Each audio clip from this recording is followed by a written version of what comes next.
Capítulo 1 Visualizando o corpo, teorias ocidentais e sujeitos africanos. A ideia de que a biologia é o destino, ou melhor, o destino é a biologia, tem sido um marco do pensamento ocidental por séculos, seja na questão de quem é quem na polis de Aristóteles ou quem é pobre nos Estados Unidos no fim do século XX. A noção de que a diferença e hierarquia na sociedade são biologicamente determinadas continua a gozar de credibilidade, mesmo entre cientistas sociais que pretendem explicar a sociedade humana em outros termos que não os genéticos. No Ocidente, as explicações biológicas parecem ser especialmente privilegiadas em relação a outras formas de explicar diferenças de gênero, raça ou classe. A diferença é expressa como degeneração.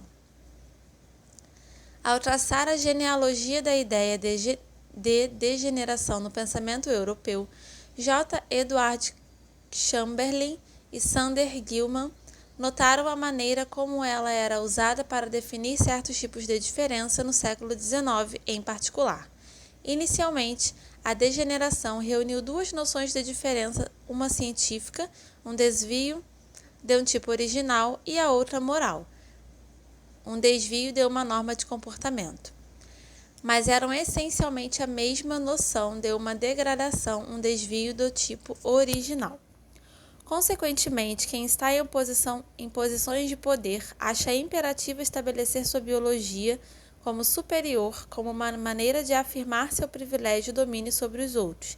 Quem é diferente é visto como geneticamente inferior, e isso, por sua vez, é usado para explicar sua posição social desfavorecida.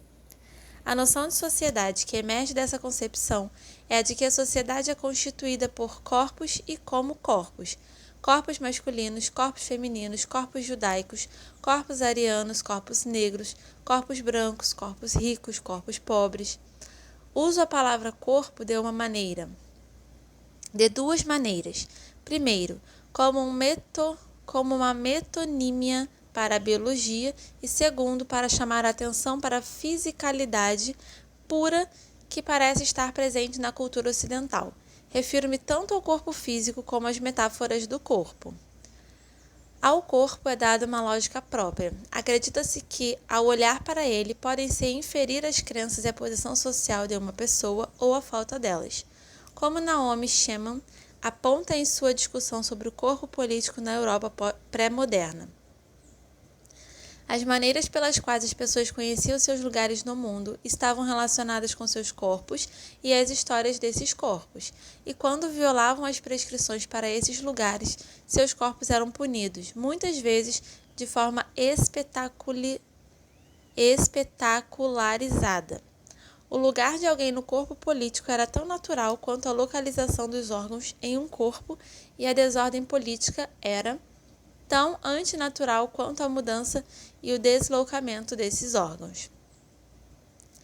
De modo semelhante, Elizabeth Gross observa o que ela chama de profundidade do corpo nas sociedades ocidentais modernas.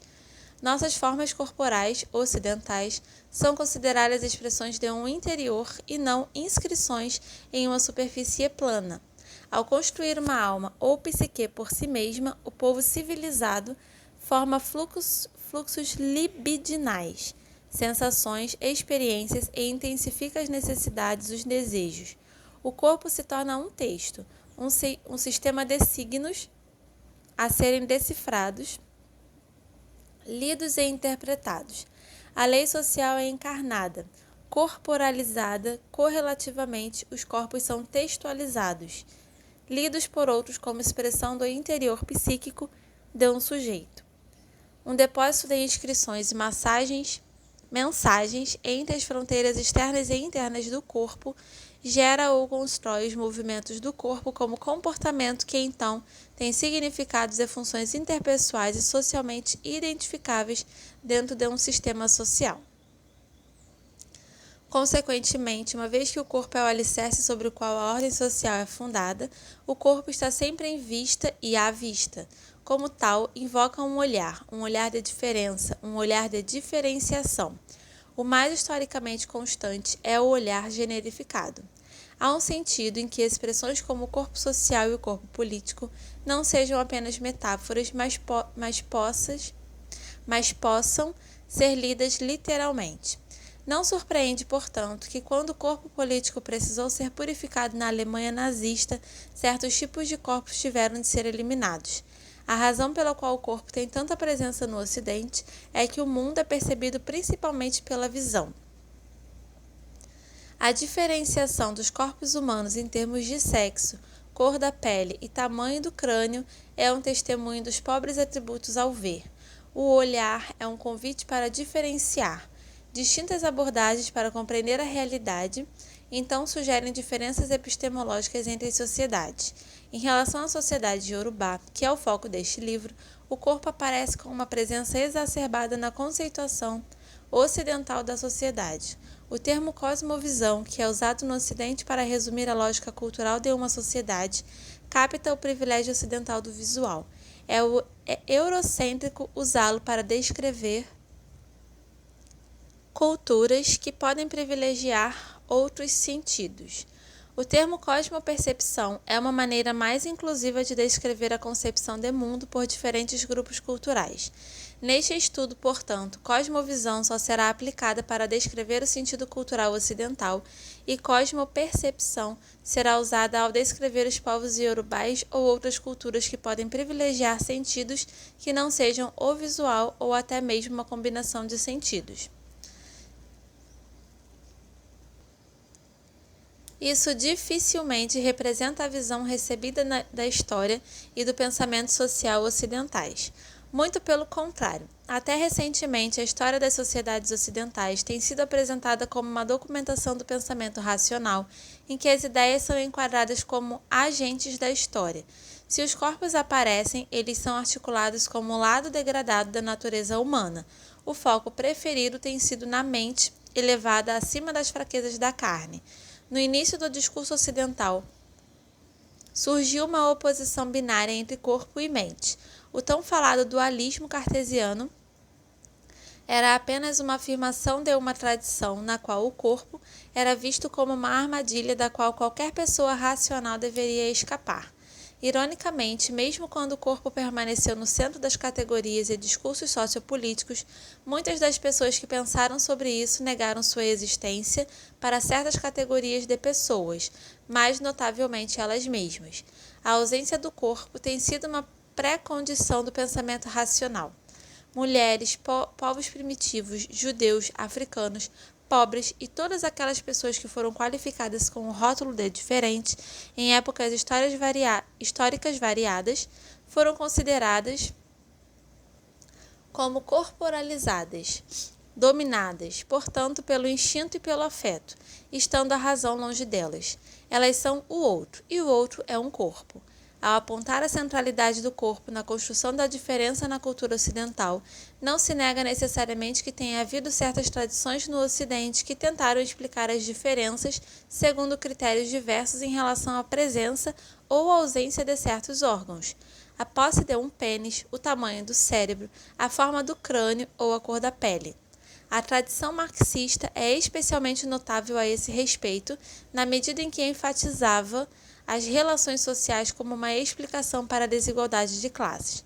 Contudo, a crítica ao androcentrismo marxista por numerosas escritoras feministas sugere que esse paradigma também está implicado na somatocentralidade ocidental.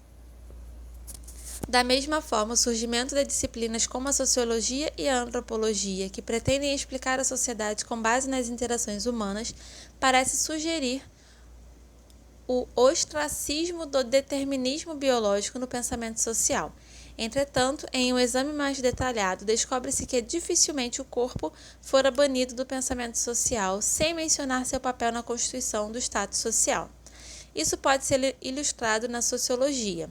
Em uma monografia sobre o corpo e a sociedade, Brian Turner lamenta o que ele percebe como a ausência do corpo nas investigações sociológicas. Ele atribui esse fenômeno dos corpos ausentes ao fato de que a sociologia emergiu como uma disciplina que tomou o significado social da interação humana como seu principal objeto de investigação, afirmando que o significado das ações sociais nunca pode ser reduzido à biologia ou à fisiologia.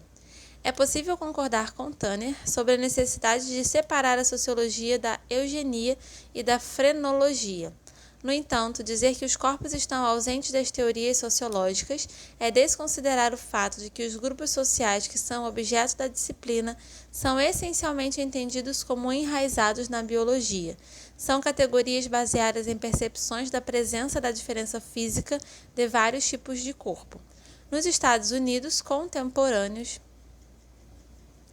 enquanto quem exerce a sociologia lida com as chamadas categorias sociais como subclasse, suburbanos, trabalhadores, fazendeiros, eleitores, cidadãos e criminosos, para mencionar algumas categorias que são entendidas historicamente e no ethos cultural como representações de específicos tipos de corpos. Não há como fugir da biologia. Se o reino social é determinado pelos tipos de corpos que o ocupam, então até que ponto existe um campo social, dado que ele é concebido para ser biologicamente determinado? Por exemplo, ninguém que ouve a expressão executivos corporativos supõe que sejam mulheres, e nas décadas de 1980 e 90, ninguém associaria espontaneamente os brancos aos termos subclasse ou gangues. De fato, se alguém construísse uma associação entre os termos, seus significados teriam que ser mudados. Consequentemente, qualquer pessoa que exerça a sociologia e estude essas categorias não pode escapar de uma subjacente insidiosidade biológica. Essa onipresença de explicações biologicamente deterministas nas ciências sociais pode ser demonstrada como a categoria de criminoso ou delinquente na sociedade estadunidense contemporânea. Troy Duster, em um excelente estudo sobre o ressurgimento do determinismo biológico, evidente nos círculos intelectuais, desdenha da ânsia de muitas pessoas que realizam pesquisas em associar a criminalidade à herança genética. Ele prossegue argumentando que outras interpretações da criminalidade são possíveis. A interpretação econômica predominante explica as taxas de criminalidade em termos de acesso a emprego e desemprego. Uma interpretação cultural tenta mostrar os diferentes ajustes culturais entre a política e aqueles presos por crimes. Uma interpretação pública vê a atividade criminal como interpretação política ou pré-revolucionária. Uma interpretação do conflito a vê como um conflito de interesses por recursos escassos. Nitidamente, em face disso, todas as explicações da criminalidade são não biologicistas.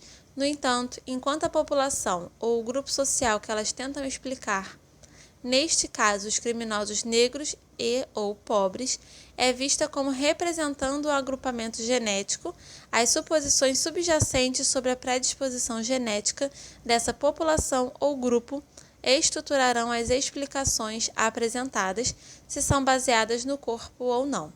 Isso está ligado ao fato de que, em função da história do racismo, a questão de pesquisa subjacente, mesmo que não seja declarada, não é o motivo pelo qual certos indivíduos cometem crimes.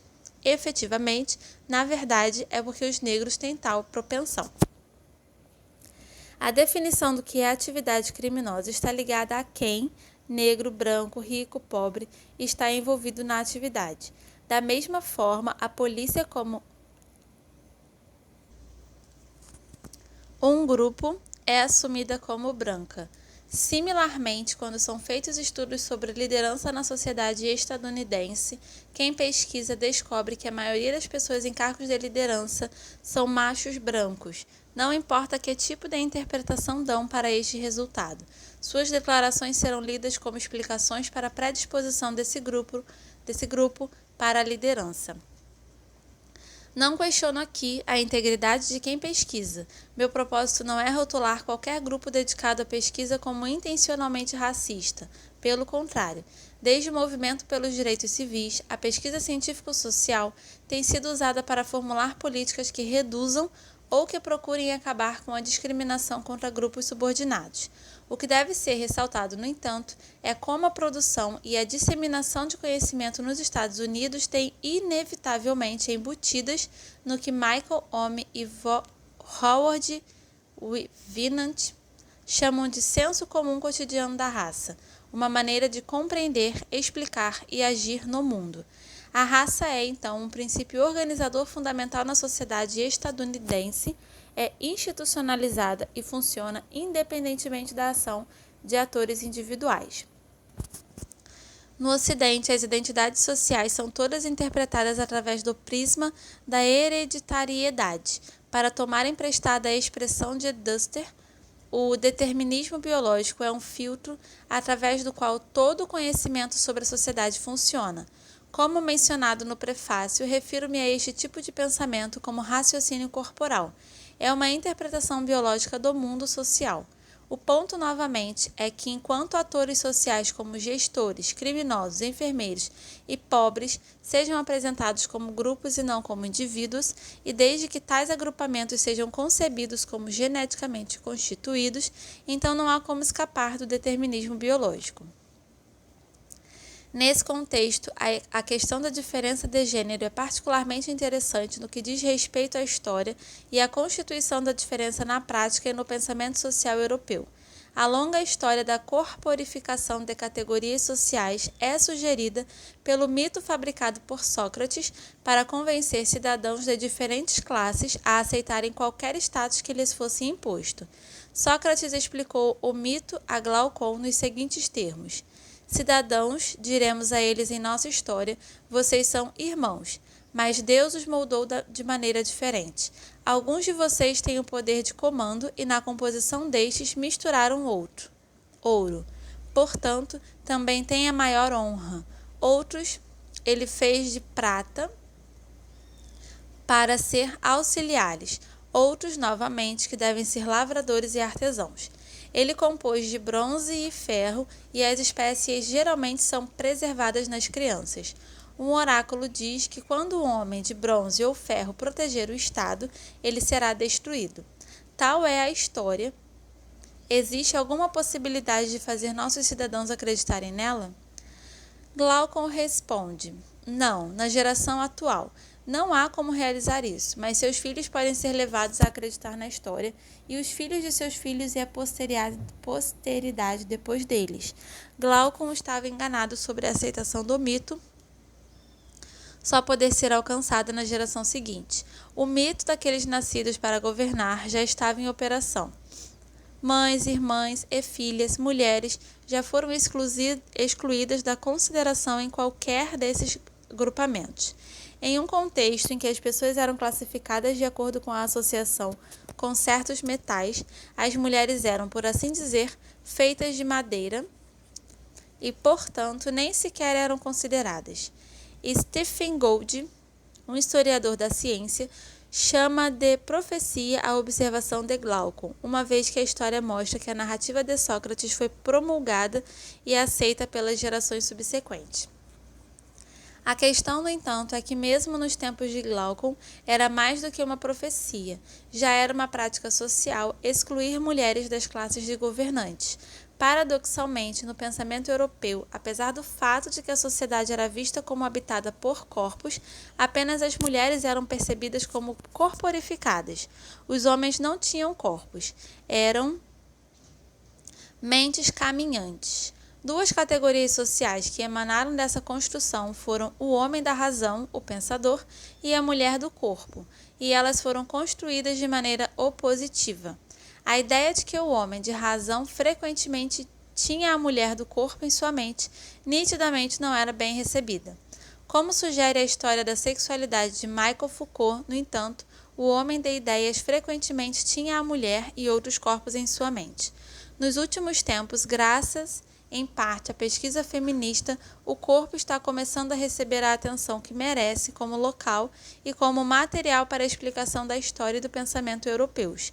A contribuição característica do discurso feminista para a nossa compreensão das sociedades ocidentais é que ele explicita a natureza generificada e, portanto, corporificada e androcêntrica de todas as instituições e discursos ocidentais. As lentes feministas desnudam o homem de ideias para todos verem. Mesmo os discursos como os da ciência, considerados objetivos, foram mostrados como masculinamente tendenciosos.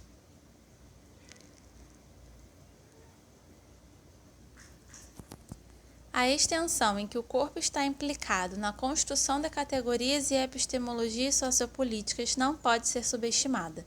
Como observado anteriormente, Dorothy Smith escreveu que nas sociedades ocidentais, o corpo de um homem confere credibilidade e seus enunciados, enquanto o corpo de uma mulher o afasta dos dela.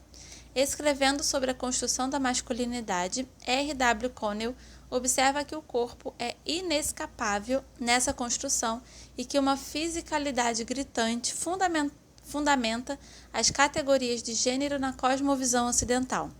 Em nossa cultura ocidental, pelo menos a sensação física de masculinidade e feminilidade é central para a interpretação cultural do gênero. O gênero masculino é, entre outras coisas, uma certa sensação na pele, certas formas e tensões musculares, certas posturas e modos de se movimentar, certas possibilidades no sexo. Desde as pessoas da antiguidade até as da modernidade, o gênero tem sido uma categoria fundamental, sobre a qual as categorias sociais foram erguidas. Assim, o gênero foi ontologicamente conceituado. A categoria cidadão, que tem sido a pedra angular de grande parte da teoria política ocidental, era masculina, apesar das muito aclamadas tradições democráticas ocidentais. Elucidando a categorização dos sexos feita por Aristóteles, Elizabeth Spellman escreve: uma mulher é uma fêmea que é livre, um homem é um macho que é um cidadão. As mulheres foram excluídas da categoria de cidadãos porque a posse do pênis era uma das qualificações para a cidadania. Londa Schiebinger observa, em um estudo sobre as origens da ciência moderna e a exclusão das mulheres das instituições científicas europeias, que as diferenças entre os dois sexos eram reflexos de um conjunto de princípios dualistas que penetravam o cosmos e os corpos de homens e mulheres. Diferenças e hierarquias, portanto, estão consagradas nos corpos e os corpos consagram as diferenças e a hierarquia.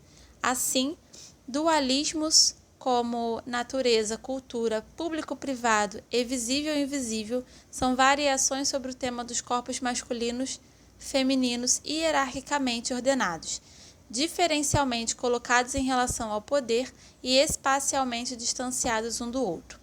No transcurso da história ocidental, as justificativas para a elaboração das categorias homem e mulher não permaneceram as mesmas. Pelo contrário, elas foram dinâmicas. Embora as fronteiras estejam se deslocando e o conteúdo de cada categoria possa mudar, as duas categorias permaneceram hierárquicas e em oposição binária. Para Steppengold, a justificativa para classificar os grupos pelo valor inato variou com os fluxos da história ocidental. Platão fiou-se na dialética a Igreja sobre o dogma. Nos últimos 2 séculos, as alegações científicas tornaram-se o principal agente de validação do mito de Platão. A constante nessa narrativa ocidental é a centralidade do corpo. 2 corpos, amostra, 2 sexos, 2 categorias persistentemente vistas, uma em relação à outra. Essa narrativa trata da elaboração inabalável do corpo como local e a causa de diferenças e hierarquias na sociedade. No Ocidente, desde que a questão seja a diferença e a hierarquia social, o corpo é constantemente colocado, posicionado, exposto e reexposto como sua causa. A sociedade, então, é vista como um reflexo preciso do legado genético. Aqueles com uma biologia superior são inevitavelmente aqueles em posições sociais superiores. Nenhuma diferença é elaborada sem corpos posicionados hierarquicamente. Em seu livro Making Sex, Thomas Laqueur traz uma história ricamente contextualizada na construção do sexo, desde a Grécia clássica até o período contemporâneo, observando as mudanças dos símbolos e as transformações nos significados. O ponto, no entanto, é a centralidade e a persistência do corpo na construção de categorias sociais. Em vista dessa história, a afirmação de Freud de que a anatomia é destino não foi original ou excepcional, ela foi apenas mais explícita que a de muitos de seus predecessores. A ordem social e a biologia, naturais ou construídas. A ideia de que o gênero é socialmente construído, de que as diferenças entre machos e fêmeas devem estar localizadas em práticas sociais e não em fatos biológicos, foi uma compreensão importante que emergiu no início da pesquisa feminista da segunda onda. Essa descoberta foi compreensivelmente considerada radical em uma cultura em que a diferença, particularmente a diferença de gênero, foi sempre articulada como natural e, portanto, biologicamente determinada. O gênero como construção social tornou-se o pilar de muitos discursos feministas. A noção foi particularmente atraente porque era interpretada para significar que as diferenças de gênero não seriam ordenadas pela natureza, elas seriam mutáveis e, portanto, transformáveis.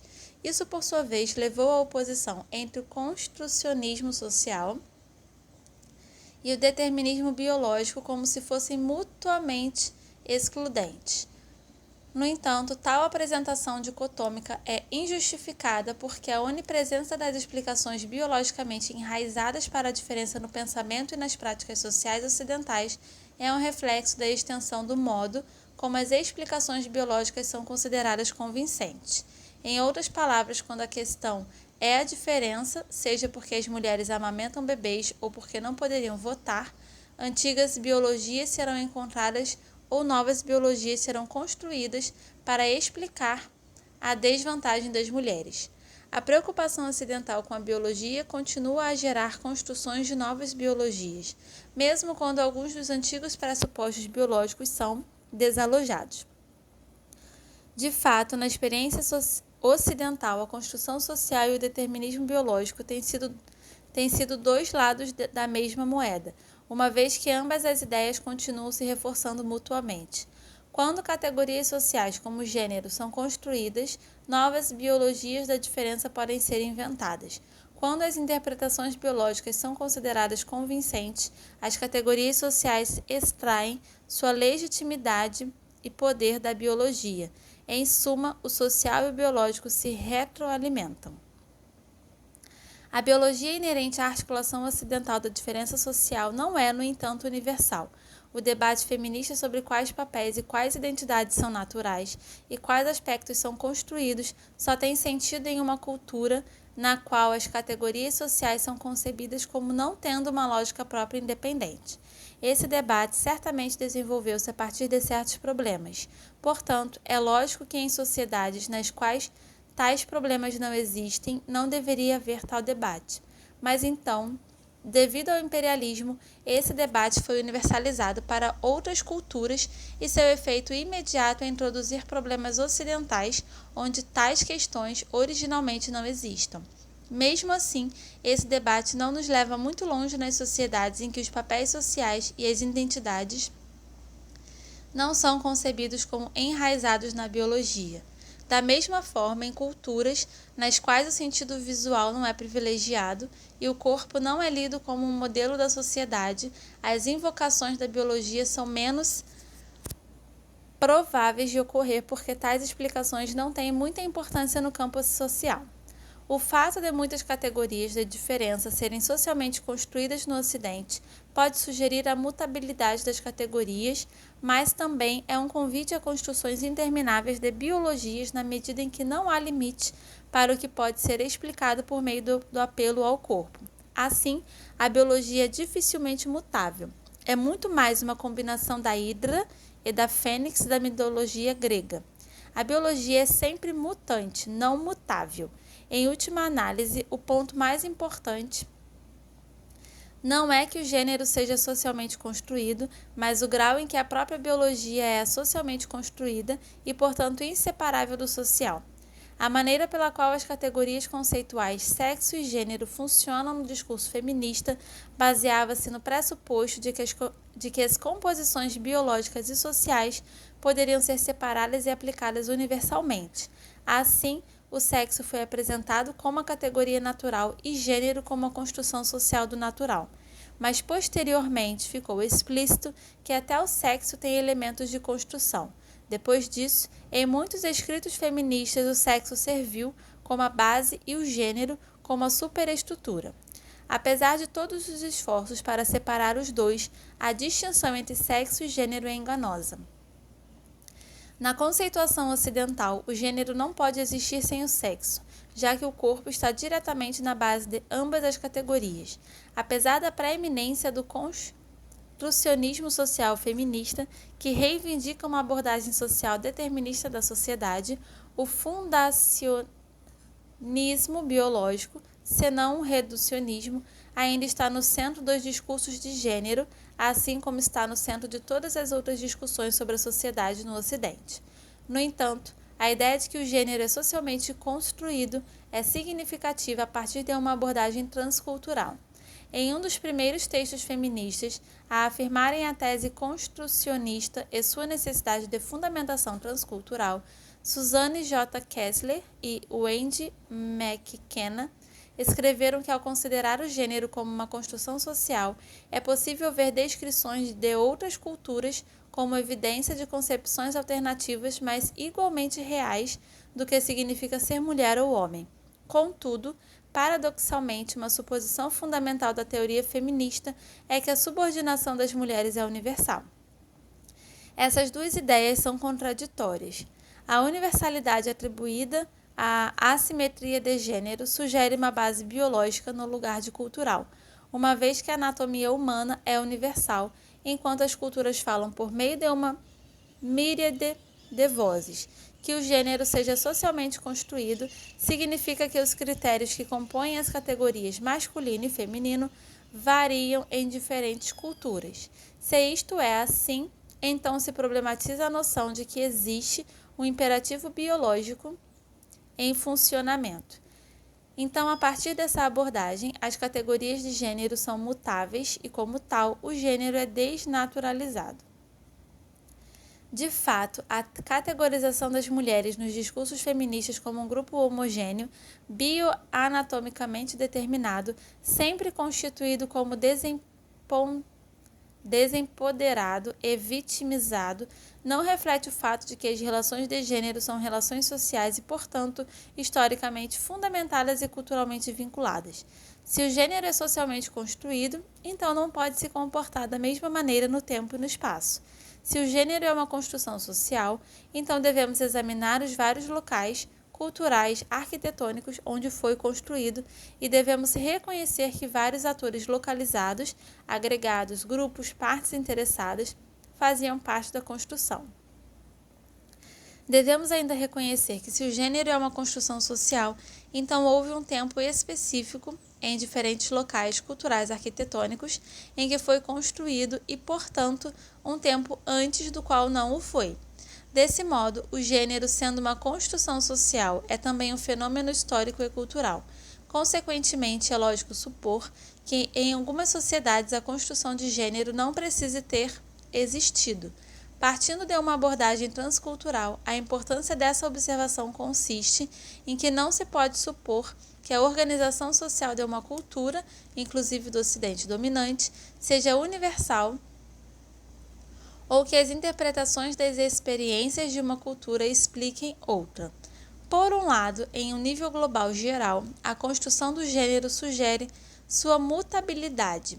Por outro lado, no nível local, isto é, dentro dos limites de qualquer cultura particular, o gênero só é mutável se for construído socialmente como tal, porque nas sociedades ocidentais, as categorias de gênero, como todas as outras categorias sociais, são construídas com tijolos biológicos e sua mutabilidade é questionável.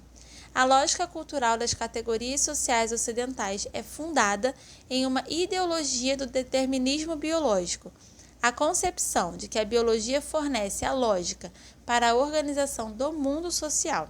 Desse modo, como apontado anteriormente, essa lógica cultural é, na verdade, uma biológica.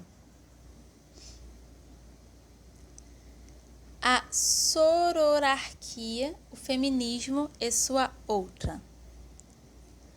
Por uma abordagem transcultural, as implicações da biológica ocidental são de grande alcance quando se considera o fato de que os construtos de gênero na teoria feminista tiveram origem no Ocidente, onde homens e mulheres são concebidos de forma oposta e projetados como categorias sociais corporificadas e derivadas geneticamente. Assim, a questão é esta: em que bases as categorias conceituais ocidentais podem ser exportadas ou transferidas para outras culturas que possuem uma lógica cultural diferente? Essa questão emerge porque, apesar da maravilhosa compreensão sobre a construção social do gênero, a forma como dados interculturais têm sido usados por muitas escritoras feministas enfraquece a noção de que culturas diferentes podem construir categorias sociais diferentemente. Sobretudo, se culturas diferentes necessariamente sempre constroem o gênero como o feminismo propõe que elas devam fazer, então a ideia de que o gênero é socialmente construído não se sustenta. Portanto, o valor potencial do construcionismo social feminista ocidental permanece, em grande parte, irrealizado porque, para interpretar o mundo social, o feminismo, como a maioria das outras estruturas teóricas ocidentais, não pode se afastar do prisma da biologia que necessariamente percebe as hierarquias sociais como naturais. Consequentemente, nos estudos de gênero transculturais, as teóricas impõem as categorias ocidentais às culturas não ocidentais e então projetam essas categorias como naturais. O modo como as construções diferentes do mundo social em outras culturas são usadas como evidências para a construção do gênero e a insistência de que essas construções interculturais são categorias de gênero, na medida em que operam no Ocidente, anula as alternativas oferecidas pelas culturas não ocidentais e enfraquecem a afirmação de que gênero é uma construção social. As ideias ocidentais são impostas quando categorias sociais não ocidentais são assimiladas pela estrutura de gênero que emergiu de uma tradição sócio-histórica e filosófica específica. Um exemplo é a descoberta do que foi nomeado como terceiro gênero ou gêneros alternativos em várias culturas não ocidentais. O fato de que o casamento africano de mulheres, o nativo americano Berdache e a hígira sul-asiática sejam apresentados como categorias de gênero e os incorporar à estrutura biológica e generificada do Ocidente, vem a explicação de suas próprias histórias e construções socioculturais. Várias questões são pertinentes aqui. Essas categorias sociais são generificadas para as culturas em questão? Em qual abordagem elas são generificadas? De fato, até mesmo a persistência de chamá-las de terceiro gênero é questionável, pois o sistema cultural ocidental que usa a biologia para mapear o mundo social exclui a possibilidade de mais de dois gêneros, porque gênero é a elaboração do dimorfismo sexual percebido no corpo humano e projetado no domínio social. A trajetória do discurso feminista nos últimos 25 anos foi determinada pelo ambiente cultural ocidental de sua fundação e desenvolvimento.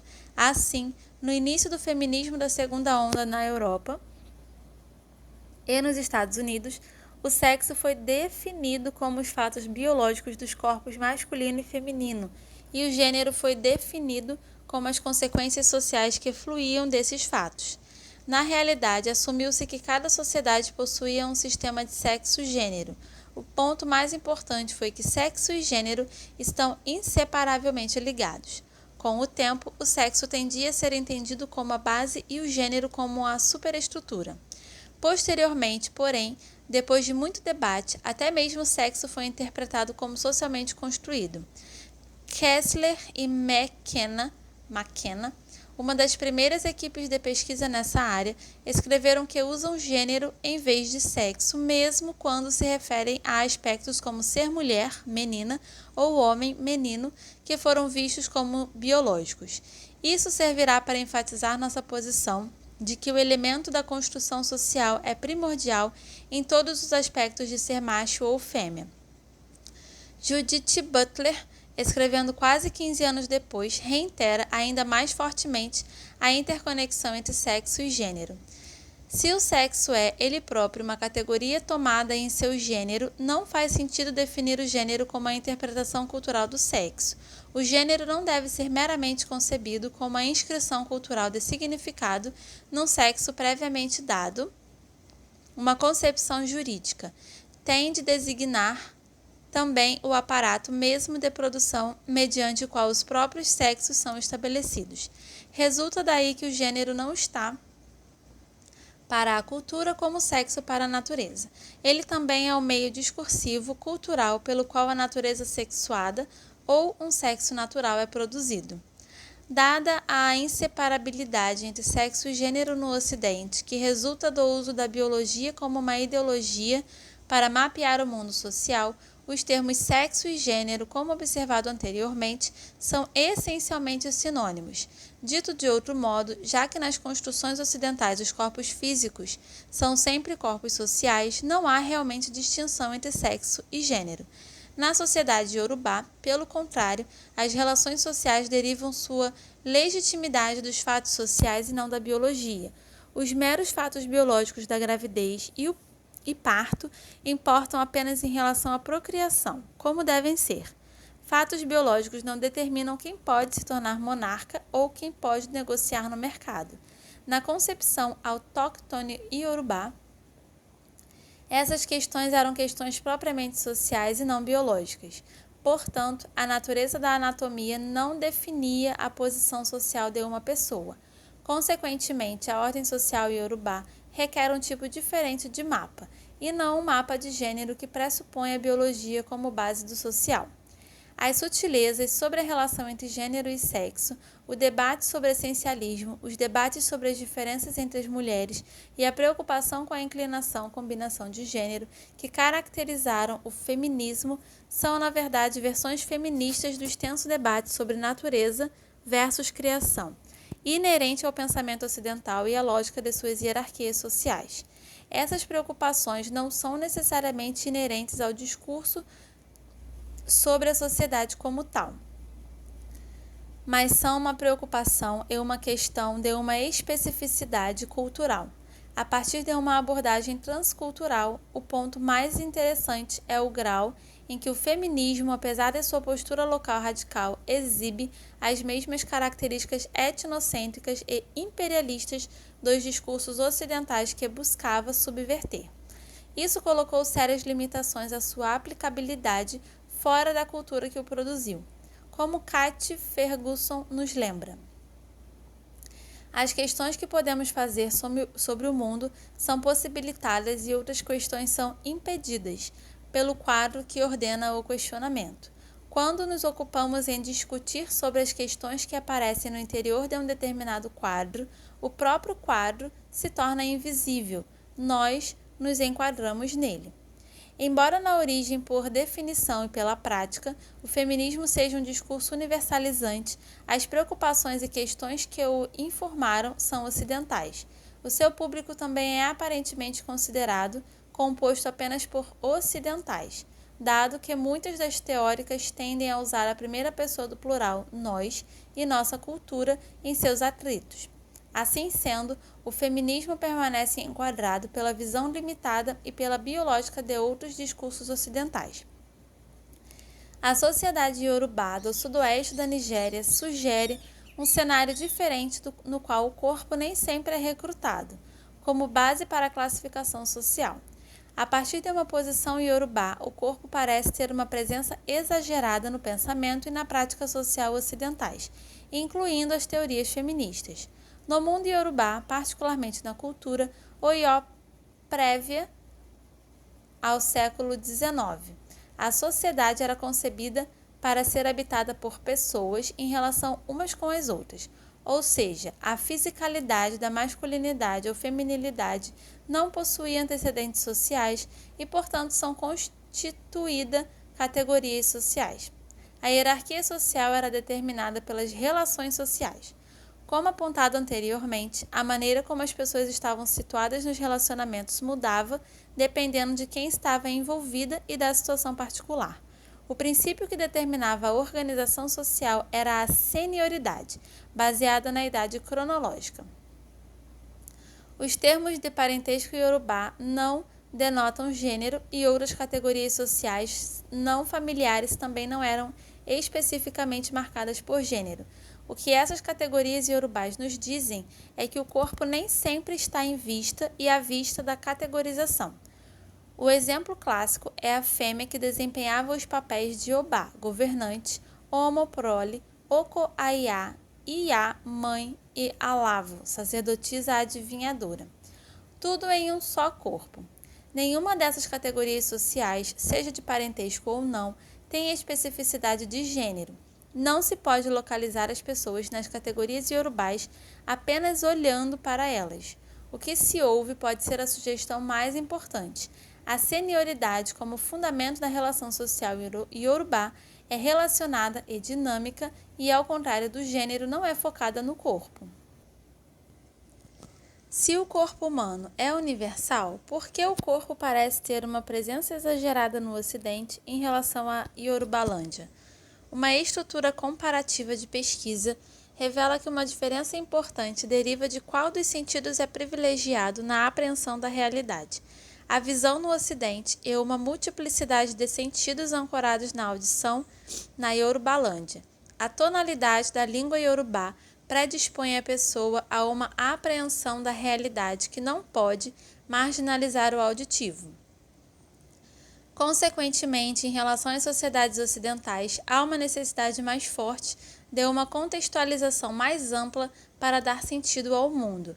Por exemplo, a divisão Ifá, que também é um sistema de conhecimento na Yorubalândia, tem componentes tanto visuais quanto orais. Mas, fundamentalmente, a distinção entre os povos iorubás e o Ocidente, simbolizada pelo foco em diferentes sentidos na apreensão da realidade, envolve mais do que a percepção. Para os povos iorubás e, na verdade, para muitas outras sociedades africanas, trata-se de uma presença particular no mundo, o mundo concebido como um todo, no qual todas as coisas estão ligadas. Refere-se aos muitos mundos que os seres humanos habitam. Não privilegia o mundo físico sobre o metafísico. Um foco na visão como principal modo de compreender a realidade eleva o que pode ser visto sobre o que não é aparente aos olhos, perde aos outros níveis e as nuances da existência. A comparação entre a visão e o sentido da audição, feita por David Love, resume algumas das questões para as quais desejo chamar a atenção. Ele escreve: dos 5 sentidos, a audição é a mais difundida e penetrante. Digo isso, embora muitos de Aristóteles na Metafísica e Hans Jonas em The Phenomenon of Life tenham dito que a visão é o mais nobre. Mas a visão é sempre direcionada para o que está à frente, e a visão não pode virar uma esquina, pelo menos sem a ajuda de um espelho. Por outro lado, o som nos chega, nos envolve momentaneamente em um espaço acústico cheio de timbre e nuances. É mais próximo e sugestivo que a visão. A visão é sempre a percepção da superfície a partir de um ângulo particular, mas o som é aquela percepção capaz de penetrar abaixo da superfície. A fala é a comunicação que liga uma pessoa com outra. Portanto, a qualidade do som é fundamentalmente mais vital e mais móvel do que a visão. Do mesmo modo como foi explicitamente demonstrado o privilégio ocidental do visual sobre os outros sentidos, também pode ser apresentado o domínio do auditivo na Yorubalândia. Em um interessante artigo intitulado The Mind Eye, as teóricas feministas Evelyn Fox Keller e Christine Grautkowski fazem a seguinte observação: nós, euro-estadunidenses, falamos de conhecimento como iluminação, conhecer como ver, verdade como luz. Poderíamos perguntar então como a visão tornou-se um modelo de conhecimento tão adequado, e tendo-a aceito como tal, como a metáfora coloriu nossas concepções de conhecimento. Essas teóricas passam a analisar as implicações do privilégio da visão sobre os outros sentidos para a concepção de realidade e conhecimento no Ocidente.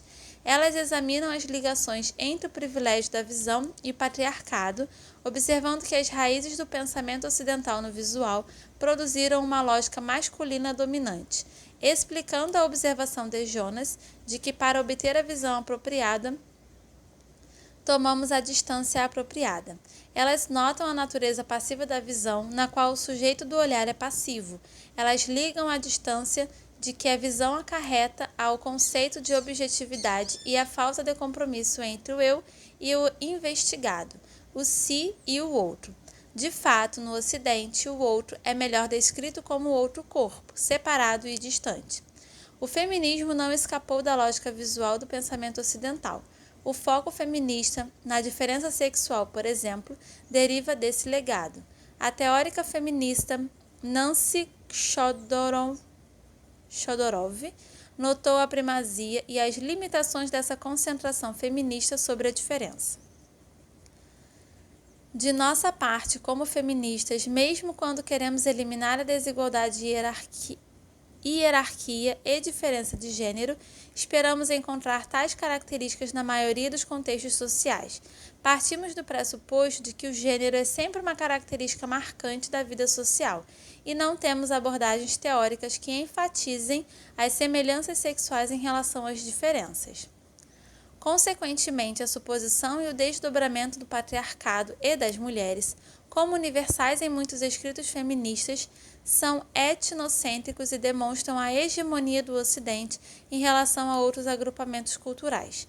A emergência do patriarcado como uma forma de organização social na história ocidental é uma função da diferenciação entre corpos masculinos e femininos, uma diferença enraizada no visual, uma diferença que não pode ser reduzida à biologia e que deve ser entendida como sendo constituída dentro de realidades históricas e sociais particulares.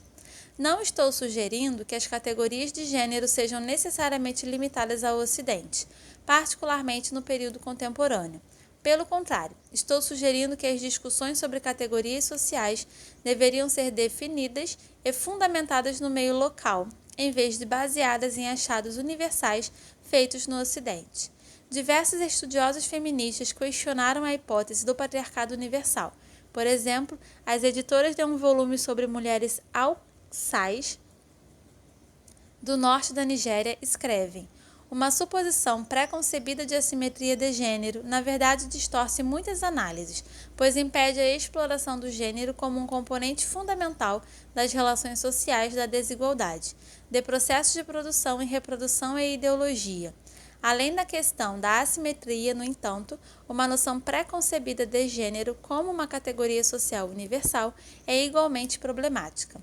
Se quem investiga assumir o gênero, as categorias de gênero são encontradas independentemente de existirem ou não. O feminismo é uma das recentes modas teóricas ocidentais a serem aplicadas das sociedades africanas. Seguindo a abordagem única, ou melhor, a abordagem única ocidental, da teorização intelectual, o feminismo assumiu seu lugar em uma longa série de paradigmas ocidentais, incluindo o marxismo, o funcionalismo, o estruturalismo e o pós-estruturalismo, imposta a sujeitos africanos.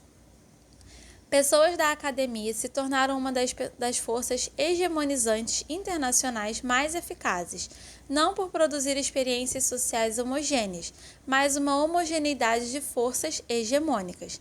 As teorias ocidentais tornam-se ferramentas de hegemonia na medida em que são aplicadas universalmente, partindo do pressuposto de que as experiências ocidentais definem o humano. Por exemplo, um estudo com residentes gans de um bairro de Accra, Gana, começa assim: é preciso melhorar nossa análise das mulheres e da formação de classes para refinar nossas percepções. Mulheres? Que mulheres? Quem se qualifica para ser mulher nesse ambiente cultural e em quais bases elas devem ser identificadas? Tais questões são legítimas se quem pesquisa leva a sério a construção das categorias sociais e tem em conta as concepções locais da realidade. As armadilhas das noções pré-concebidas e do etnocentrismo tornam-se óbvias quando a autora do estudo admite: fui forçada a mudar um outro viés com o qual comecei. Antes de começar o trabalho de campo, eu não estava particularmente interessada no nexo causal, de outro tipo ou de outro tipo em economia. Mas na época em que tentei uma sondagem inicial, a importância arrogante das atividades comerciais em permear todos os aspectos da vida das mulheres fez com que a economia fosse considerada imperativa, e quando chegou a hora de analisar os dados em profundidade, as explicações mais convincentes eram muitas vezes econômicas. Comecei trabalhando com mulheres, terminei trabalhando com comerciantes. Em primeiro lugar, por que Claire Robertson, a autora deste estudo, começou com mulheres e que distorções foram introduzidas por isso? E se ela tivesse começado com comerciantes, ela teria terminado com mulheres? Os começos são importantes. A adição de outras variáveis no meio do caminho não impede ou resolve distorções e mal-entendidos. Como muitos estudos sobre pessoas africanas, metade do estudo de Robertson parece ter sido concluída, e as categorias já estavam postas. Antes de conhecer o povo Gan, a monografia de Robertson não é atípica em estudos africanos. Na verdade, é uma das melhores, particularmente porque, ao contrário de um grande número de pessoas que pesquisam, ela está ciente de alguns de seus vieses. O viés fundamental que muitas pessoas ocidentais, incluindo Robertson, trazem para o estudo de outras sociedades é o raciocínio corporal, a suposição de que a biologia determina a posição social. Como mulheres é uma categoria baseada no corpo, ela tende a ser privilegiada nas pesquisas ocidentais em relação a comerciantes, que não é baseada no corpo. Mesmo quando pessoas comerciantes são levadas a sério, são incorporadas de tal forma que a categoria comerciante, que em muitas sociedades da África Ocidental não tem especificidade de gênero, é transformada em mulheres do mercado, como se a explicação para seu envolvimento nessa ocupação fosse encontrada em seus seios ou, para dizê-lo mais cientificamente, no cromossomo X. Quanto mais a biológica ocidental é adotada, mais essa estrutura baseada no corpo é inscrita conceitualmente e na realidade social. Não está explícito que o corpo seja um local de tal elaboração do social na cosmopercepção do povo Gan ou em outras culturas africanas. Antes que se possa tirar conclusões, estas investigações garantem a inscrição do gênero nas culturas africanas. Por que os estudos africanos permaneceram tão dependentes das teorias ocidentais e quais são as implicações para a constituição do conhecimento sobre as realidades africanas? Ao contrário dos princípios mais básicos do raciocínio corporal, todos os tipos de pessoas, independentemente do tipo de corpo, estão implicados na construção desse discurso biologicamente determinista. O raciocínio corporal é uma abordagem cultural. Suas origens são facilmente localizáveis no pensamento europeu, mas seus tentáculos se tornaram ubíquos. A hegemonia ocidental aparece de muitas maneiras diferentes nos estados africanos, mas a ênfase aqui estará nas teorias de segunda mão que são usadas para interpretar as sociedades africanas, sem qualquer consideração sobre adequação ou sobre tais teorias terem se tornado irregulares. Hegemonia ocidental nos estudos africanos. Uma avaliação dos estudos africanos como um campo interdisciplinar revelará que eles são em geral reacionários. A reação, em essência, tem sido ao mesmo tempo a força motriz dos estudos africanos e sua limitação em todas as suas ramificações. Não importa se alguém que os estuda em particular está reagindo a favor ou contra o Ocidente. O ponto é que o Ocidente está no centro da produção africana de conhecimento. Por exemplo, toda uma geração de quem produziu a história africana e reconstruiu repleta de reis, impérios e até guerras para refutar as alegações europeias de que os povos africanos são sem história. Em outros campos, muita tinta foi derramada e árvores derrubadas para refutar ou apoiar afirmações sobre se alguns povos africanos têm estados ou são povos sem estado. Recentemente, nos últimos anos do século XX, sem dúvida, o debate mais acalorado nos estados africanos é se haveria filosofia em África antes do contato com a Europa, ou se uma descrição melhor seria de povos sem filosofia. Essa talvez seja a fase mais recente de uma velha preocupação ocidental com o status do primitivismo africano, para a qual os índices passaram da falta de história para a ausência de Estado e agora para a ausência de filosofia.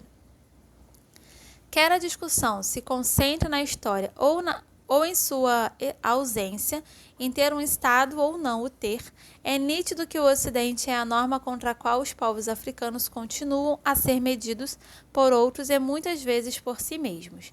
As questões que informam a pesquisa são desenvolvidas no Ocidente, e as teorias e conceitos operativos são derivados de experiências ocidentais. As experiências africanas raramente informam a teoria em qualquer campo de estudo. Na melhor das hipóteses, essas experiências são excepcionais. Consequentemente, os estudos africanos continuam sendo ocidentocêntricos, um termo que vai além do eurocêntrico para incluir os Estados Unidos. A presença de pessoas africanas na academia é valiosa em si e tornou possíveis algumas mudanças importantes. Entretanto, não trouxe transformações fundamentais, apesar da tese da sociologia do conhecimento e da política da identidade. Que a pesquisa euro-estadunidense seja ocidentocêntrica dispensa comentários, mas o que explica o persistente ocidentocentrismo de muitos estudos africanos? Essa questão é colocada no contexto de um debate entre pessoas africanas que realizam pesquisas sobre a incapacidade de muitos estudos conduzidos por pessoas africanas de lidar com as questões reais que os países africanos enfrentam. Várias pessoas africanas dedicadas ao pensamento tentaram explicar por que muitos estudos conduzidos por pessoas africanas fracassam em lidar com essas questões. Argumentou-se que muitos escritos de pessoas africanas são muito focados em exibir a África como diferente da Europa, em vez de lidar com essas questões reais. A África está indubitavelmente no meio de uma crise de proporções globais e este fato deu uma urgência ao autoexame de intelectuais do continente africano. Chamarei a um dos grupos de intelectuais de antinativista, em função de sua postura bastante crítica em relação a qualquer defesa de uma cultura africana. O outro grupo, que acolhe uma noção de um modo de ser africano, é referido como nativista em sua orientação. Para o grupo antinativista, o problema de evitar as questões centrais decorre do fato de que muitas pessoas africanas dedicadas ao pensamento são nacionalistas culturais. A acusação é de que não estão dispostos a reconhecer os fracassos da África e a superioridade tecnológica europeia, e assim concentrarem-se simplesmente em como a África é diferente do Ocidente. O grupo antinativista argumenta ainda que nativistas se diferenciam do Ocidente para sustentar sua autoestima. O crítico literário Abiola Eireli resume muito bem esta abordagem antinativista. Todo movimento no pensamento moderno africano tem consistido em definir essa identidade africana localizada na cultura tradicional. A reação intelectual à nossa humilhação sob o sistema colonial e à nossa desvalorização consistiu em afirmar nossa diferença em relação ao homem branco, o europeu. Este esforço consciente de diferenciação produziu as bem conhecidas ideologias da personalidade africana e da negritude. Na formulação de Senghor, a ideia da identidade africana assume a forma de uma essência irredutível da raça, cujo correlato objetivo é a cultura tradicional. Essa essência serve para atribuir um valor estimável ao nosso passado e justificar nossa reivindicação de uma existência separada. Todo o movimento do pensamento no nacionalismo cultural negro, de Bliden a Senghor, leva a uma mística das formas tradicionais de vida. No artigo A Emprise of Alienation, Eireli sugere que a intelectualidade africana está excessivamente apegada à sua cultura. Sua solução é aceitar a derrota e a alienação da África e abraçar a Europa em toda a sua grandeza e capacidade científica. Só então a África terá as ferramentas modernas para enfrentar seus apertos. Embora ninguém possa negar a miríade de problemas que a África enfrenta hoje e a necessidade de liderança intelectual e de outras formas, pessoas dedicadas ao pensamento crítico como Ireli diagnosticaram erroneamente a origem do problema africano. A solução que elas oferecem, portanto, é suspeita. A base do problema da África é sua estreita identificação com a Europa, que é a fonte e a razão para a contínua dominação ocidental dos povos africanos e do pensamento africano. Meu ponto aqui, então, é que o pensamento africano, de Bliden a Senghor, passando por Kagame, Mibiti e Idowu a Ireli, Outondiji, Bonduri, Oruka e Viredo, seja nativista ou antinativista, sempre se concentrou na diferença em relação ao Ocidente, mas na identidade com o Ocidente. É precisamente porque a intelectualidade africana aceita e se identifica tanto com o pensamento europeu que criou versões africanas de coisas ocidentais. Ela parece pensar que a mentalidade europeia é universal e que, portanto, uma vez que os povos europeus descobriram a maneira como o mundo funciona e lançaram os alicerces do pensamento, tudo o que os povos africanos precisam fazer é adicionar seus próprios tijolos sobre a fundação. A negritude senghoriana, por exemplo, um dos primeiros movimentos intelectuais africanos modernos, longe de ser um exercício de diferença, é na verdade resultado da aceitação de Senghor das categorias europeias da essência, raça e razão e das ligações entre as três. Senghor afirma que, como os africanos são uma raça como os europeus, devem ter sua própria essência. O fato de que são categorias euroderivadas não recebeu suficiente consideração. O raciocínio corporal ou racial, afinal, não é racional. Não é racional ou razoável considerar alguém um criminoso apenas olhando para o seu rosto, algo que os racistas fazem implacavelmente.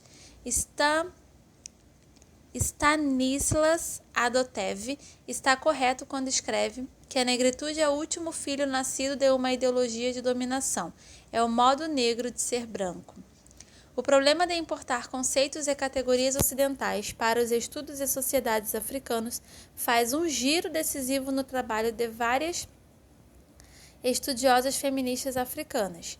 Considero este desenvolvimento particularmente lamentável, porque esta nova geração de pesquisadoras tem o potencial de transformar radicalmente os estudos africanos, que em grande parte espelhou o androcentrismo das suas origens europeias.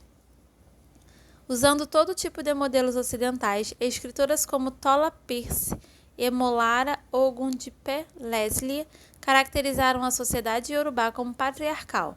Sua maestria em relação ao marxismo, feminismo e estruturalismo é deslumbrante, mas sua compreensão da cultura iorubá é seriamente deficitária.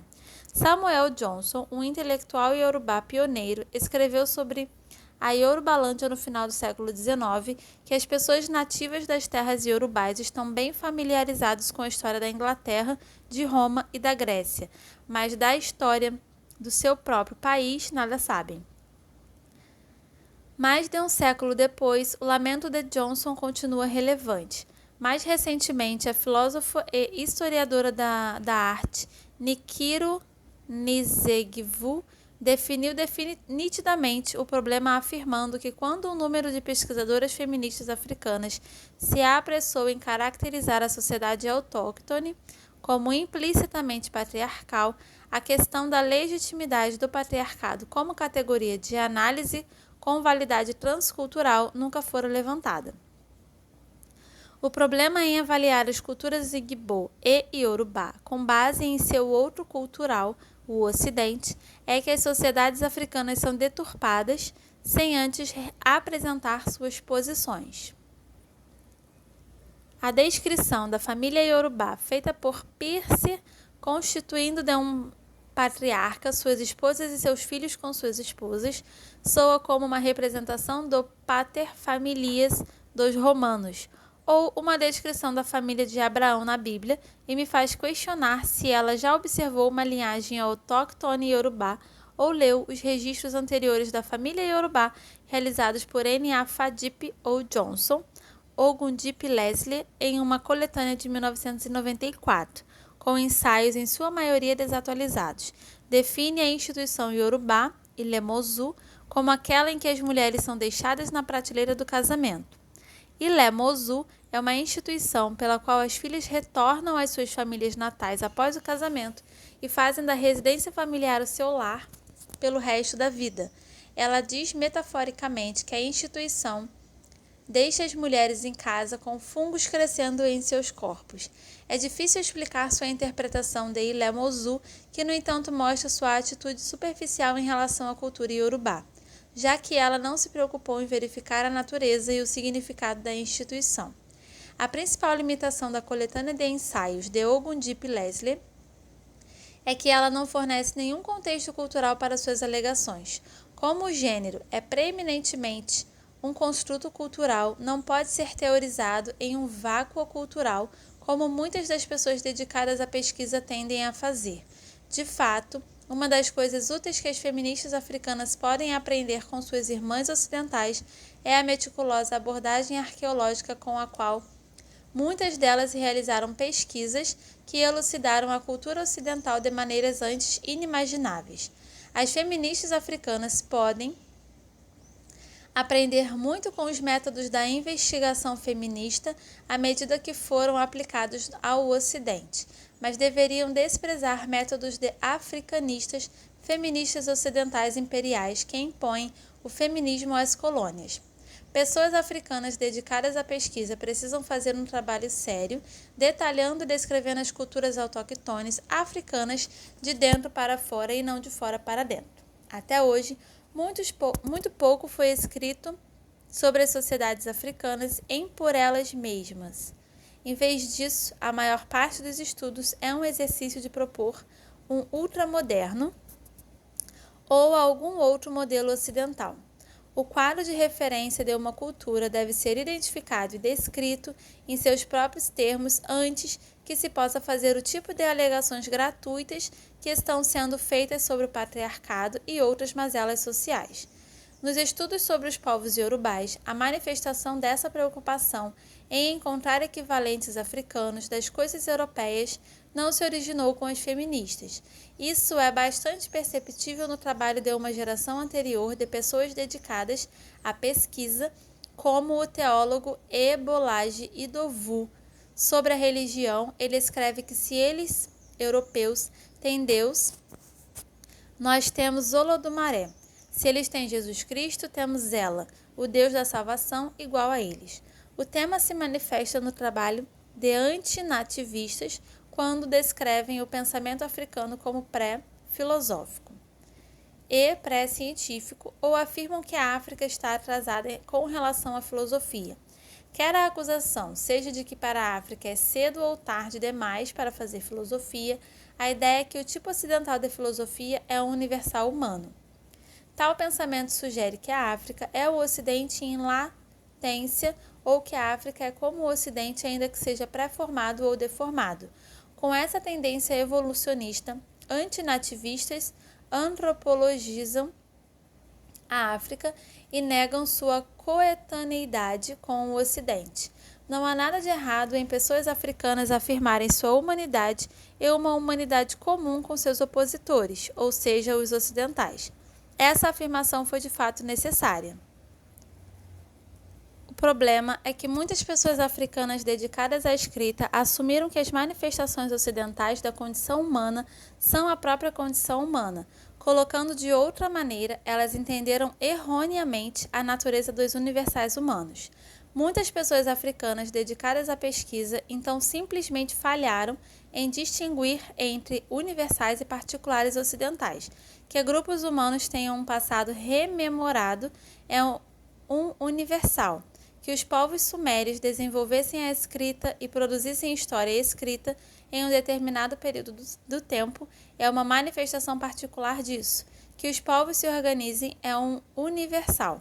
que o façam sob a estrutura de um Estado ou alguma outra forma específica de organização é um particular.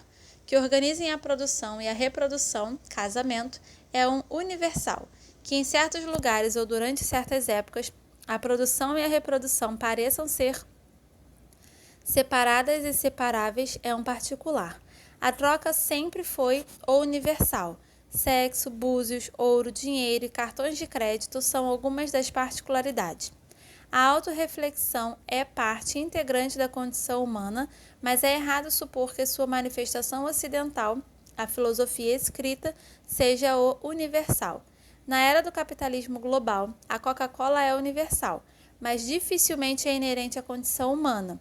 Como auxílio para evitar essa confusão, uma distinção linguística deve ser feita entre universal, como um termo metafísico, que se refere a uma verdade inerente, e universal como um termo descritivo. Os estudos africanos modernos permaneceram dominados pelos modos ocidentais de aprender a realidade e a produção de conhecimento por várias razões. De uma abordagem materialista, o domínio ocidental sobre pessoas dedicadas à pesquisa é apenas um reflexo do domínio econômico e cultural global do Ocidente, mas essa não é uma explicação adequada porque há regiões não ocidentais no mundo, além da África, onde estudos e preocupações da base autóctone se desenvolveram em um grau considerável. No caso da África, as explicações sobre essa dependência do Ocidente se concentraram na mentalidade colonial da intelectualidade africana, a política de financiamento da pesquisa e os interesses comuns da classe ou posição privilegiada desta intelectualidade, onde quer que se encontrem. Essas explicações são válidas. No entanto, há outro motivo que raramente é reconhecido, e mesmo quando é destacado, seu efeito é subestimado, isto é, a natureza da academia, especialmente sua lógica, estrutura e práticas. No centro do problema está a maneira pela qual os negócios são conduzidos nas instituições produtoras de conhecimento, o modo como as questões fundamentais que informam a pesquisa são geradas no Ocidente, o modo como teorias e conceitos são gerados a partir de experiências ocidentais e a maneira pela qual quem se dedica à academia tem que trabalhar no interior das disciplinas, muitas das quais foram constituídas para estabelecer o domínio sobre a África e têm lógicas próprias, distintas das questões sobre a identidade social de quem realiza as pesquisas. O ponto é que, enquanto pessoas africanas considerarem as categorias ocidentais como universidades, disciplinas e teorias limitadas, como óbvias, e se estruturarem em torno delas, a favor ou contra, não importa, não poderá haver diferença fundamental na investigação entre tais praticantes do conhecimento, não importa quais sejam seus pontos de origem. Minha afirmação aqui pode ser ilustrada com referência ao debate sobre a filosofia africana em uma antologia intitulada African Philosophy. Tissenay Serekebberhan, editor do volume, nota que apenas pessoas africanas dedicadas à pesquisa estão representadas no livro. Ele continua defendendo o que ele chama de política exclusionista. Em minha percepção, esta abordagem exclusionista é necessária, pelo menos neste ponto do desenvolvimento da filosofia africana, precisamente porque os filósofos africanos precisam formular as suas diferentes posições no confronto e no diálogo entre si, isto é, sem mediadores, moderadores, estrangeiros ou intermediários. Os filósofos africanos devem se envolver em um esmiuçamento teórico no confronto e no diálogo por conta própria. Analisando os artigos da coletânea, independentemente de sua orientação ideológica, descobre-se que eles citam Levi-Bruhn, Descartes, Kant, Platão e Tempels, para mencionar apenas alguns nomes. Esses autores não são, obviamente, africanos. Em outras palavras, os europeus não foram excluídos.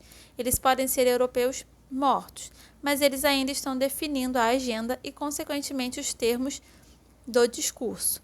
De fato, a pergunta deve ser feita sobre quem formou essa congregação de pessoas africanas dedicadas à filosofia, como foram iniciadas.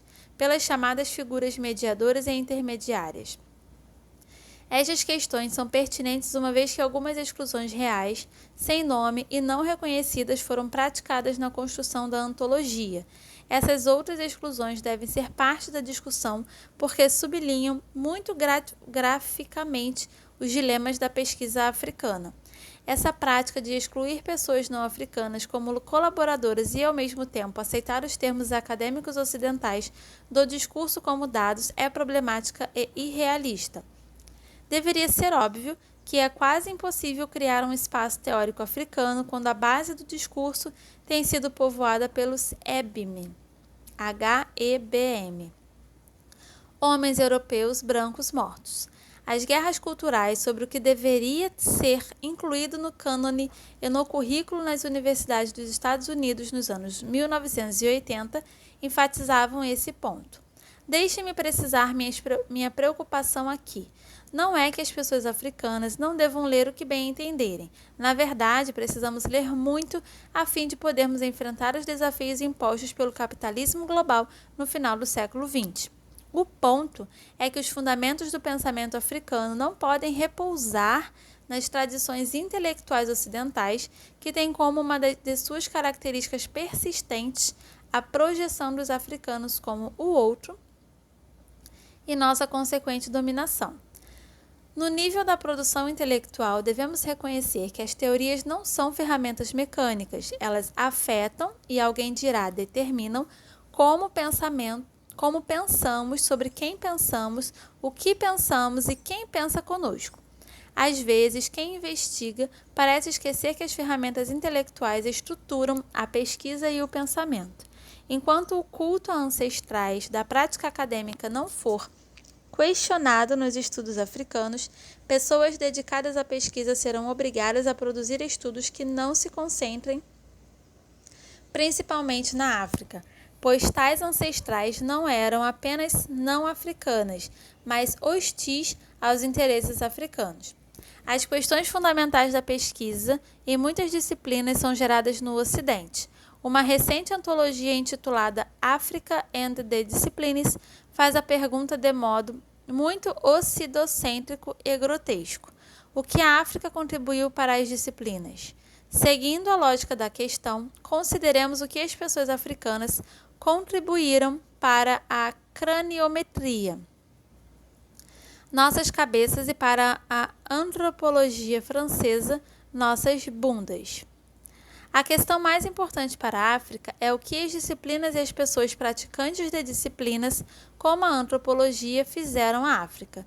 Em geral, pessoas africanas dedicadas ao pensamento parecem subestimar ou não compreender as implicações das práticas acadêmicas para a produção de conhecimento. Pesquisa, ensino e aprendizagem em instituições acadêmicas não são negócios práticos inócuos. Kawane Anthony Appiah explica este ponto em um ensaio em que reflete sobre as limitações do que ele chama de crítica nativista do Ocidente no campo da literatura africana. O imperador ocidental ordenou aos nativos que trocassem suas batas por calças. Seu ato de resistência é insistir em costurá-las a partir de material feito em casa. Dada sua argumentação nacionalista, culturais não vão suficientemente longe. São cegos para o fato de que suas demandas nativistas habitam uma arquitetura ocidental. A aceitação descarada e a crítica do Ocidente por Appiah e sua rejeição da África são compreensíveis, dadas suas linhas de ascendência matrilinear. Mas isso dificilmente é a justificativa para outras pessoas africanas pesquisadoras, cuja abusua matrilinearidade está localizada em solo africano e não na Inglaterra. É notável que, apesar da postura antinativista de Appiah em relação à cultura africana, ele seja um nativista sem remorso. Appiah é um euronativista, ele se opõe ao nativismo africano. Ao privilegiar as categorias europeias de seu pensamento e prática, como a patrilinearidade. Sobre a matrilinearidade, Akan, em seu livro Na Casa de Meu Pai, atesta seu apagamento das normas na casa de seu pai, normas africanas, e a imposição dos valores da casa de sua mãe, normas anglo-saxônicas na África. De modo válido, no entanto, Appiah aponta que muitas pessoas africanas críticas do Ocidente não percebem que a aceitação da arquitetura ocidental em algum nível significa necessariamente abraçar também o mobiliário. Em suma, certas coisas acompanham o território, acadêmico ou não. Pensar que se pode habitar o território e depois mudar as regras é uma falácia, porque as regras e o território não são separáveis, eles são mutuamente constituintes. Um não existe sem o outro. Dito isto, a posição de Appiah e de outras pessoas antinativistas é ainda profundamente falha, em parte devido a um enorme descuido. A extorsão antinativista de que a África deveria abraçar o Ocidente como uma nova estratégia para o futuro é falha, porque, na verdade, isso é o que lideranças africanas fizeram no passado e assim permanecemos até o presente. Isto é, no abraço perigoso ao Ocidente. Abraçar o Ocidente não é novidade, na verdade é um programa de ação fracassado. A ideia de que a África pode escolher se quer ou não abraçar o Ocidente é uma metáfora inapropriada. O ponto é que a África já está presa em um braço com o Ocidente. O desafio é como nos libertarmos. É um problema fundamental, porque sem esse afrouxamento necessário, continuamos a confundir o Ocidente com o eu e, portanto, nos vemos como o outro. Appiah afirma que o apelo nativista pela afrocentricidade na leitura e escrita da literatura africana falha em apreciar a multiplicidade da herança dos escritores africanos modernos e, portanto, falha em perceber que, por exemplo, a referência de Soyinka a Eurípides é tão real quanto seu apelo a Ogum. No entanto, Appiah falha em entender a natureza das referências de Soyinka e Ogum a Eurípides. O problema não é o apelo de Soyinka a Eurípides, o problema é o fracasso de Appiah em compreender que os apelos de Soyinka a Eurípides e Ogum não são da mesma ordem. Para aceitar uma sujeição da cultura iorubá, na prática da religião iorubana, apesar dos 401 orixás, divindades, às quais qualquer pessoa pode apelar, todas as linhagens e indivíduos têm seu próprio orixá, a quem reverenciam antes de apelar para outras divindades. Garantem sua própria base primeiro, e é somente depois disso que podem se juntar ao culto de outras divindades. Não há dúvida de que as pessoas podem mudar e mudam suas divindades. A falácia aqui é a ideia de que se pode começar com múltiplas divindades. Há sempre um privilégio, seja ele reconhecido ou não. Ogum e Eurípides não podem ser entendidos como uma expressão de tipo por um lado e por outro. Um deve ser um deus fundacional. Fundamentalmente, Appiah não compreende que quase todas as pessoas africanas dedicadas à pesquisa institucionalmente privilegiadas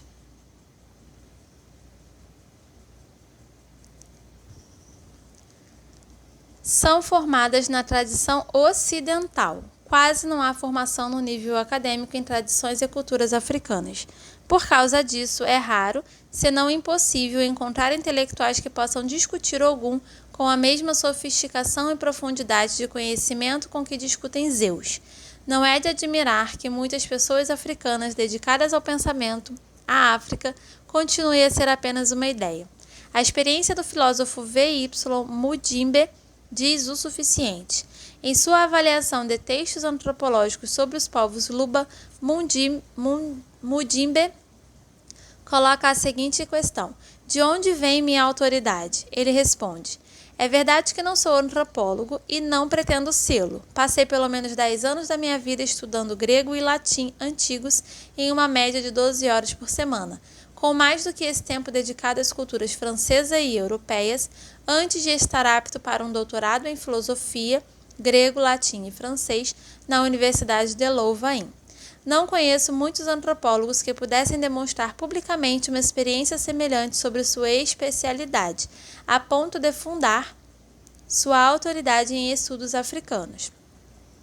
A questão mais interessante é esta: em que consiste a reivindicação de autoridade de Mudimbe nos estudos africanos?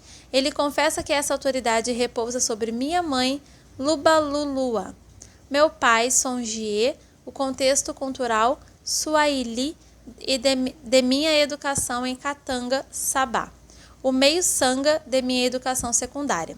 O contraste entre suas fontes de conhecimento sobre o Ocidente, por um lado, e a África, por outro, são impressionantes.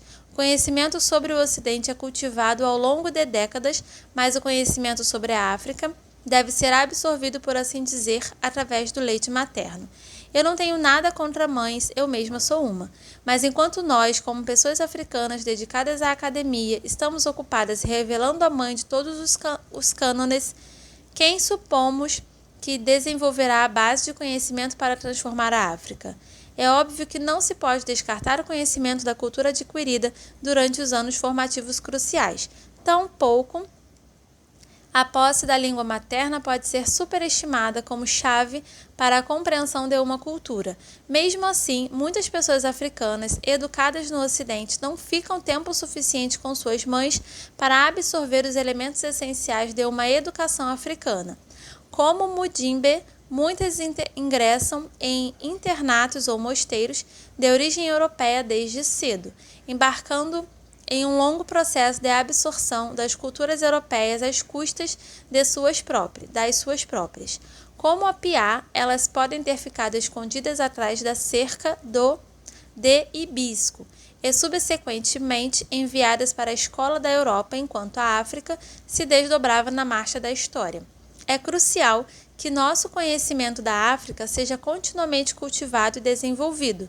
Não deve ser reduzido ao nível do instintivo ou primordial primitivo, como algumas pessoas antinativistas e euronativistas gostariam. Muitas pessoas africanas demonstram falta de conhecimento das culturas africanas enquanto se deleitam com o conhecimento dos clássicos europeus e das línguas mortas. O próprio Mudimbe observou que pessoas que eram suas codiscípulas europeias passaram pelo mesmo tipo de treinamento que ele para a especialização em filologia. Aparentemente, o leite de suas mães não era suficiente como fonte de conhecimento sobre sua cultura europeia. Eles ainda tinham que passar a vida estudando isso.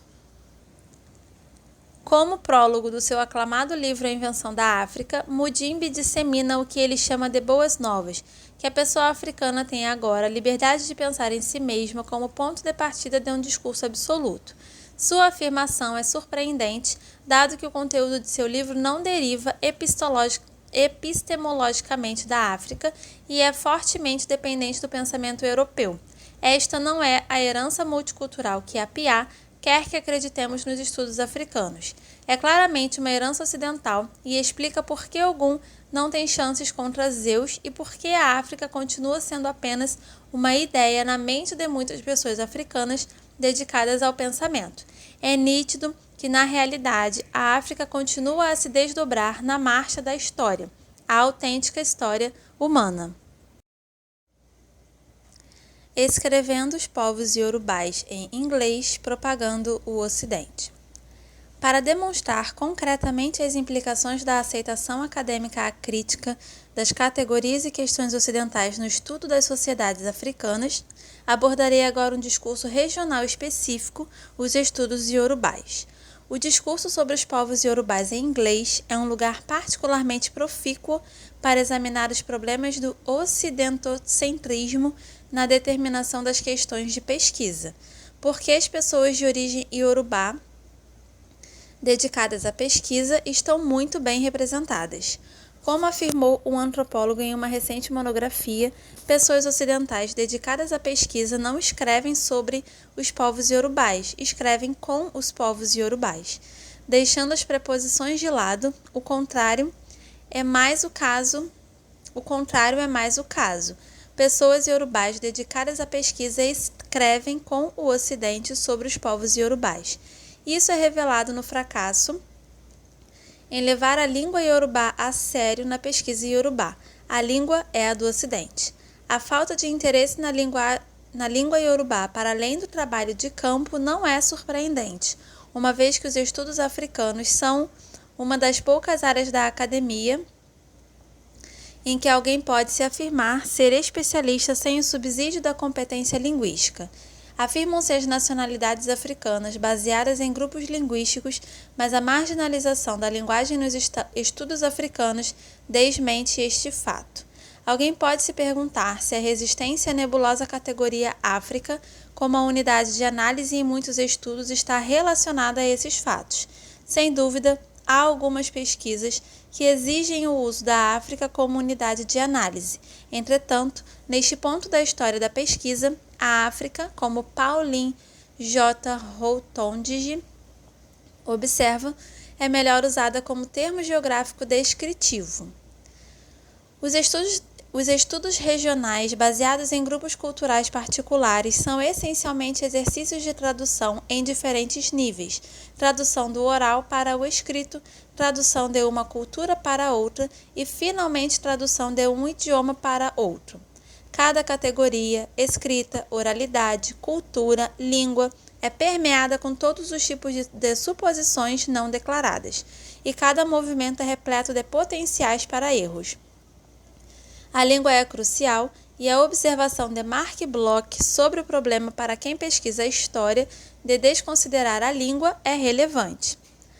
Que absurda ilogicidade que alguém acesse o tema de uma pesquisa através das palavras apenas pela metade do tempo, que seja permitido, entre outras deficiências, a ignorância dos aportes fundamentais da linguística.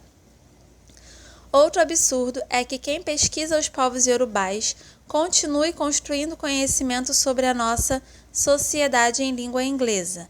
Esse teatro do absurdo se expande com a percepção de que muitas pessoas africanas só conhecem suas sociedades por meio do que quem pesquisa a antropologia e quem realiza as missões ocidentais escreveram sobre elas.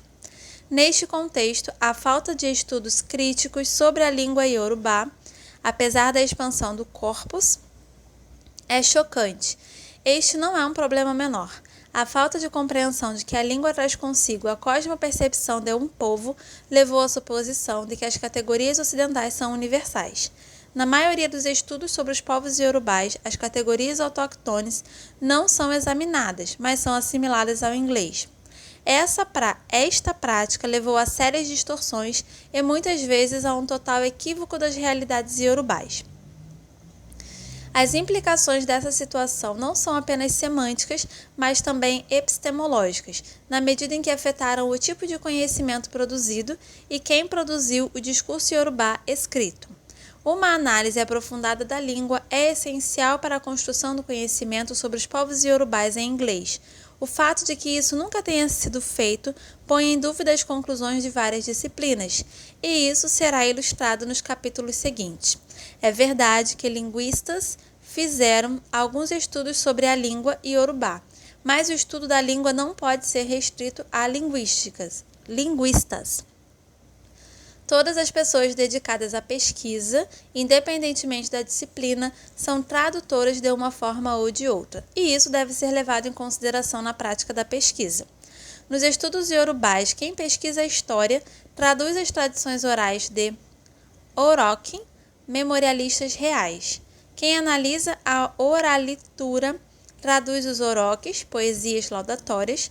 Pessoas interessadas em religião podem traduzir a divinação Ifá, a poesia ou os cantos de pessoas devotas de Xangô.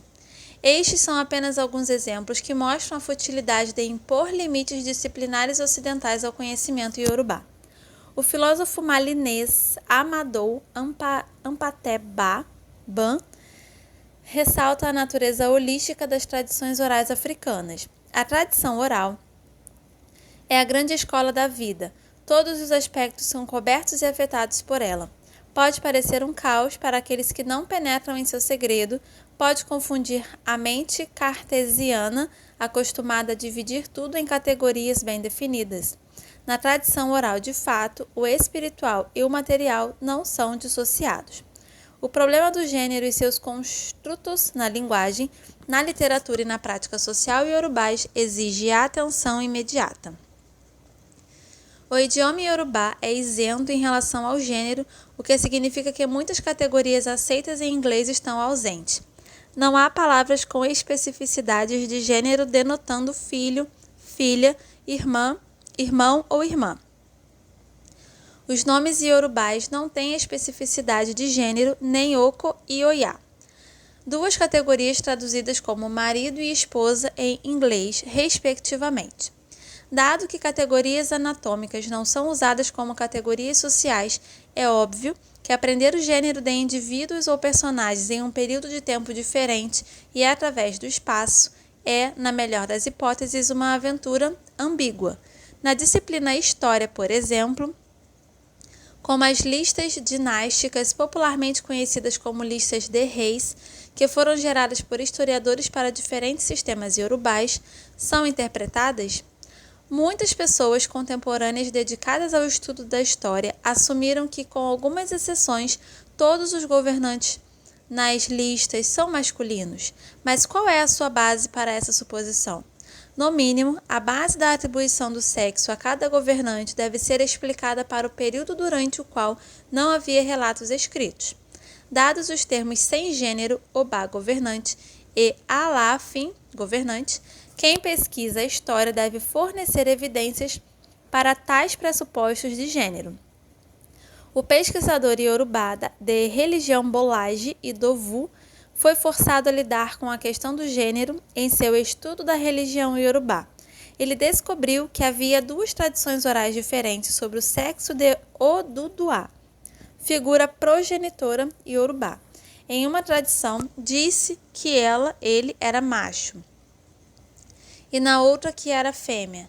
E Dovu sugere que a confusão sobre a identidade sexual de Oduduá pode ser devida em parte à língua, que na liturgia se refere a Oduduá como mãe e também chama a figura progenitora de senhor e marido.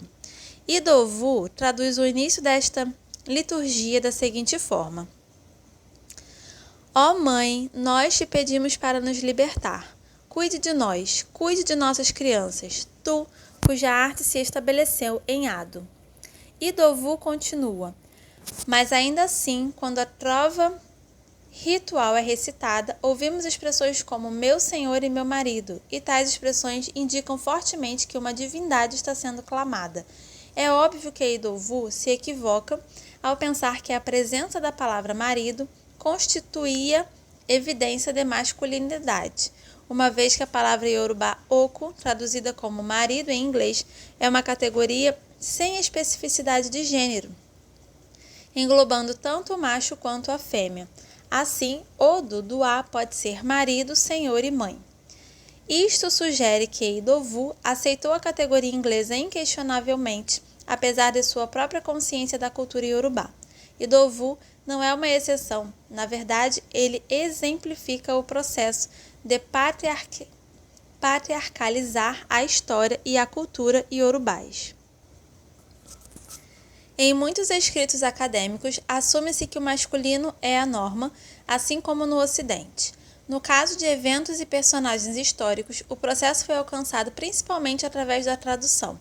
Kyobá, que significa governante, sem especificidade de gênero em iorubá, passou a significar rei no discurso iorubá. Qualquer que seja o período de tempo histórico, é sintomático. Adeobayemi, outro estudioso dos povos iorubás, demonstra esse problema de forma gritante. Em uma discussão dos registros históricos sobre a figura de Oduduá, ele escreve: juntas as colocações genealógicas ou sexuais existentes de Oduduá, não podem e não devem por si só levar-nos longe em qualquer tentativa de fixar definitivamente sua posição vis-à-vis com outros heróis, reis ou figuras lendárias. Obviamente, mesmo quando Obayemi declama a fixação da identidade de gênero, ele o faz com a ajuda da língua inglesa. O gênero, como uma categoria analítica, está agora no coração do discurso iorubá contemporâneo. No entanto, muito pouco foi feito para desvendar esta teia de traduções equivocadas do Yorubá para o inglês. O gênero tornou-se importante nos estudos sobre os povos iorubás, não como um artefato da vida iorubá, mas porque a vida iorubá passada e presente foi traduzida para o inglês para se adequar ao padrão ocidental de raciocínio corporal. Esse padrão é aquele em que o gênero é onipresente, o masculino é a norma e o feminino é a exceção. É um padrão em que se acredita que o poder é inerente à masculinidade, em si e por si mesmo. É também um padrão que não se baseia em evidências. Com base em uma revisão da literatura exigente, não parece que quem estudou os povos iorubás tenha dado muita atenção à divergência linguística entre o iorubá e o inglês e suas implicações para a produção de conhecimento. Essa é uma questão que será explorada nos capítulos subsequentes. Os modos diferentes de apreensão de conhecimento produzem ênfases diferentes nos tipos e na natureza da evidência para fazer afirmações de conhecimento. De fato, isso também tem implicações para a organização da estrutura social, particularmente a hierarquia social que legitima quem sabe e quem não sabe. Argumentei que as hierarquias sociais ocidentais, como gênero e raça, são uma função do privilégio do visual sobre outros sentidos na cultura ocidental. Também se observou que o referencial iorubá baseava-se mais em uma combinação de sentido ancorados pela audição. Consequentemente, a promoção nos estudos africanos de conceitos e teorias derivadas do modo de pensar ocidental, na melhor das hipóteses, dificulta a compreensão das realidades africanas. Na pior das hipóteses, isso dificulta a nossa capacidade de construir conhecimento sobre as sociedades africanas. E é isso, essa foi a leitura do capítulo 1. Eu espero que você tenha gostado dessa leitura. Próximo vídeo será a leitura do capítulo 2 e eu encontro você lá. Um beijão e tchau, tchau!